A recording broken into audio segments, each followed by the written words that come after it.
ओम प्रकाश है, और ये कह रहे हैं कि सर आईटीसी क्या और नीचे आएगा यहाँ से?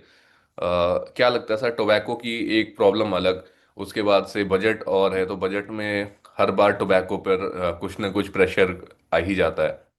क्या करें सर, आईटीसी में अभी होल्ड करें, दूर रहें आईटीसी से, या फिर एक्यूमुलेट करने का टाइम आ चुका है, खरीदारी करें?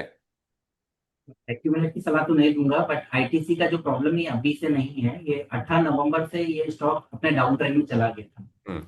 तो ये अगर कोई विक्टिम प्ले करने की कोशिश कर रहा है कि नहीं मैं तो फंस गया हूं, तो ये कोई फंसा फंसा नहीं है मेरे हिसाब से। तो अगर अच्छा।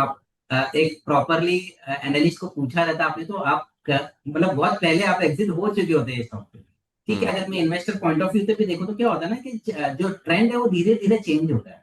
तो हम्म। अभी क्या हुआ था, बिकॉज मैं अगर वीकली चार्ट देखूं तो हमने 200 वीक मूविंग एवरेज को भी ब्रेक कर दिया है। हम्म। जो 29 दिसंबर का जो वीक था। राइट। अब ये लॉन्ग टर्म लेवल्स होते हैं, जब लॉन्ग टर्म लेवल्स एक डिसिसिव कैंडल, मतलब बहुत ही बड़ी कैंडल, मतलब यहाँ पे ऑलमोस्ट देखें तो 13% की वीकली कैंडल थी वो। जी। और क्लोजिंग बेसिस पे जब वो क्लोज कर देता है और उसका फॉलो अप सेलिंग भी आता है, तो यहाँ पे अ, इसको चेस करना, जिसको हम लोग बोलते हैं नॉर्मली एक फॉलिंग नाइफ, है ना, तो वो पकड़ने की कोशिश नहीं करना चाहिए। हम्म। प्लस यहाँ पे क्या हुआ था कि और एक जो स्ट्रक्चर हम लोग चेक करते हैं, तो जब भी ना स्टॉक गिरता है और उसमें वॉल्यूम्स नहीं होते हैं, तो एक बार हम उसको बोलते हैं कि ठीक है चलो ये एक नॉर्मल सेलिंग था, जो वीकेंड्स निकल गए। हम्म। लेकिन जब सेलिंग भी होती है और वॉल्यूम्स बढ़ जाते हैं, तो हम्म। यहाँ पे वीक हैंड्स की बात ही नहीं हो रही, यहाँ पे स्ट्रॉन्ग हैंड्स ने निकल चुके हैं।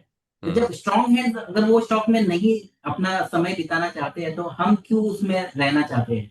बिल्कुल। और एक चीज है जो मैं आपके व्यूअर्स को बताना चाहूंगा, कि अगर जब आपके साथ में ट्रेंड नहीं है, आपके साथ में स्ट्रक्चर नहीं है, और आपके साथ में मोमेंटम भी नहीं है, तो वो स्टॉक को लेके करना क्या है। मेरे बाइंग से हम्म। अगर वो स्टॉक भागने वाला है तो जरूर आप बाय कीजिए। लेकिन आपको जब लगता है कि आपके बाइंग से वो स्टॉक नहीं भागेगा, तो हम्म। उसमें समय बिता के या उसमें इन्वेस्ट करके भी कोई मतलब मुझे लगता नहीं कि उसमें कोई इंटरेस्ट भी होना चाहिए किसी को। Right sir. चलिए, कुछ और भी सवाल आ रहे हैं सर। इसमें सोमा बिसोई हैं, सोमा बिसोई का सवाल है, ये पूछ रहे हैं कि M O I L entry price है 343, और कह रही है कि सर टारगेट क्या हो सकते हैं यहाँ पे, प्लीज बताइए। अब ये स्टॉक है ना एक रेंज बाउंड में फंसा हुआ है। ओवरऑल जो उसका रेंज है, अपर बैंड है अराउंड 390 का, और हम्म। जो लोअर बैंड है वो अराउंड है 308 का। हम्म। जब तक ये बैंड के अंदर ट्रेड कर रहा है, ये स्टॉक एक्चुअली कुछ नहीं करने वाला है, साइडवेज मूवमेंट है। हम्म। अपर बैंड के आसपास में आप देखेंगे तो जैसे वो 370 380 के करीब 390 के करीब आता है, तो वहां पे एक सेलिंग प्रेशर आ जाती है।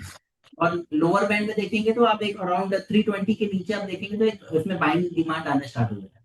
हम्म। अभी एकदम क्लासिकली हम लोग एकदम बीच में है। यहाँ पे देखेंगे तो मैं अभी बिकॉज अभी आज का मोमेंटम अप है, 2.98%, ऑलमोस्ट 3% ऊपर है स्टॉक।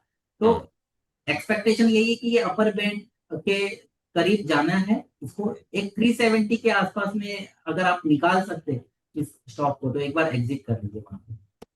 All right.